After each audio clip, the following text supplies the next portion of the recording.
Angélica de la Peña, eres la presidenta de la Comisión de Derechos Humanos del Senado. Me sorprendió mucho saber que tú estudiaste teatro y Sí. después te pasaste a la política. Dime, ¿qué tienen en común el teatro y la política?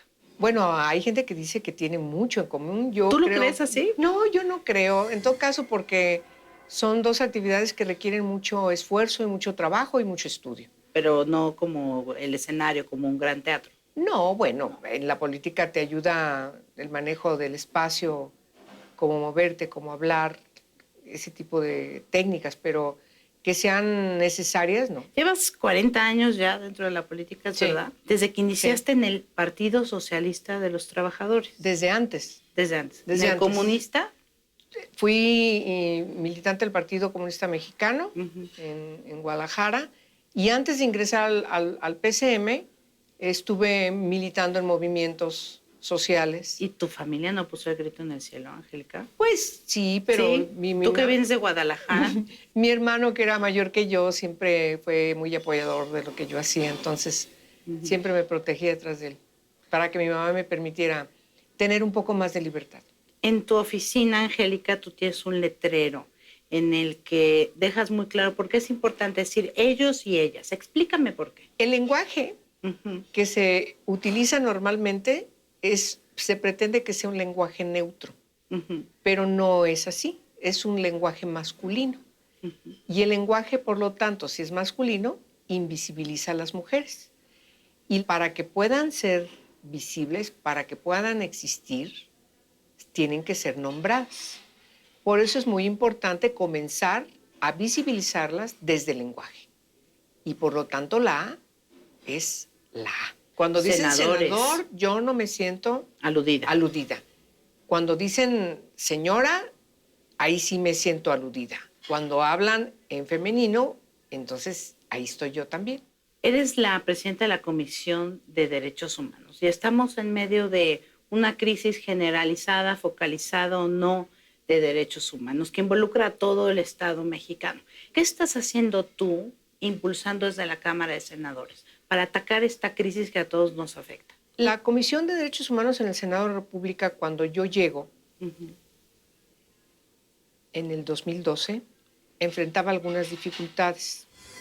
Lo que hicimos, en primerísimo lugar, es evidenciar desde todos los espacios que era una comisión importante, y entonces todos los rezagos, todos los pendientes que había, los pusimos en la mesa de la discusión. Por ejemplo, desde entonces empezamos a discutir si era necesaria que tortura quedase en una ley federal y en las leyes locales, o era necesario articular una sola ley nacional para poder, sobre todo, interpretar correctamente el Protocolo de Estambul.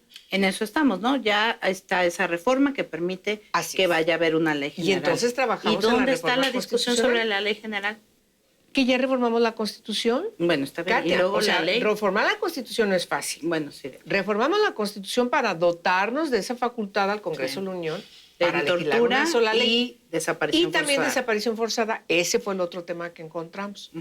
Cuando la desaparición forzada se convierte en un gran tema nacional, con Ayotzinapa, con el caso lamentable de Ayotzinapa, pero las familias de víctimas de personas desaparecidas tenían muchos años, pero particularmente es muy notorio cómo, a partir de que se toma la decisión por el presidente Calderón de sacar las Fuerzas Armadas a cumplir responsabilidades que le competen a las policías, ahí empieza a haber serios problemas de señalamientos de violaciones a los derechos humanos. A ver, creo que aquí parte del drama es que no sabemos, ¿no? Las cifras reales. Porque necesitamos una sola ley que articule un solo protocolo.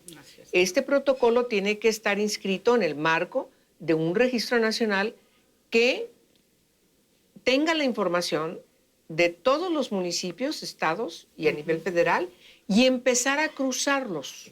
En el momento, que es lo que estamos diciendo en la ley general que hoy estamos discutiendo en el Senado, en el momento que llega una persona ante una instancia oficial para señalar, preocupada de que su ser querido no llegó, está desaparecido, no lo encuentra, en ese momento tiene que darse la alarma para buscarlo. Eso es muy importante. Un protocolo de búsqueda rápida. Inmediatamente. Exacto. Y todo mundo empieza a buscarlo. Y le empieza la investigación. ¿Pudo haberse ido desaparecido de manera voluntaria? Sí.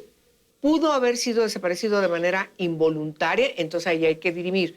¿Fue de manera forzosa? Es decir, ¿fue una desaparición perpetrada por un agente del Estado? A ver, defíneme agente del Estado. Cualquier funcionario público. Okay. Trabaje, un policía municipal es un funcionario público agente del Estado. y es, por lo tanto, un agente del Estado. También puede ser cualquier funcionario que trabaje en cualquier instancia de gobierno, presidencia municipal, claro, un estatal. E incluso también cuando una persona que no es un funcionario también se colude con un funcionario público para que se desaparezca también una es persona, desaparición ¿no? forzada. También es un particular, un sicario que está coludido con agentes del Estado para desaparecer una persona, esa es desaparición forzada. Y la otra desaparición es la desaparición entre particulares, donde no hay absolutamente ninguna presencia de agentes del Estado. Es lo que, por desgracia, vivimos mucho en nuestro país, la desaparición entre los cárteles, en donde ajustes de cuentas, qué sé yo, eso es muy común en nuestro país. Ahora, es muy importante que en la búsqueda de esa persona, desde el primer momento que se presenta la denuncia de que ha desaparecido, la autoridad siempre tiene que trabajar para encontrarlas vivas. Tienes que cambiar ese enfoque. Tienes que cambiar, porque eso te significa un cambio en la investigación. ¿Sí? Luego, necesitamos un banco nacional, uno solo, de datos forenses, de ADN. ¿Hay voluntad de parte de los gobernadores, te parece? Yo veo preocupación en el ámbito federal. Sí, yo creo que también. Sí la hay, por una razón. Puede haber muchas, pero solamente te voy a dar una.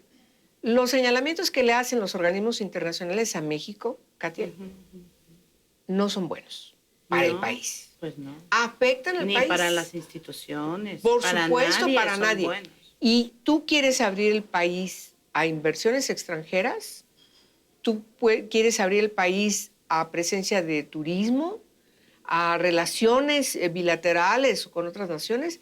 Por supuesto que no le ayuda al país tener señalamientos de que hay violaciones graves a los derechos humanos. Ahora, ¿hasta dónde vamos a llegar en los preceptos de la ley?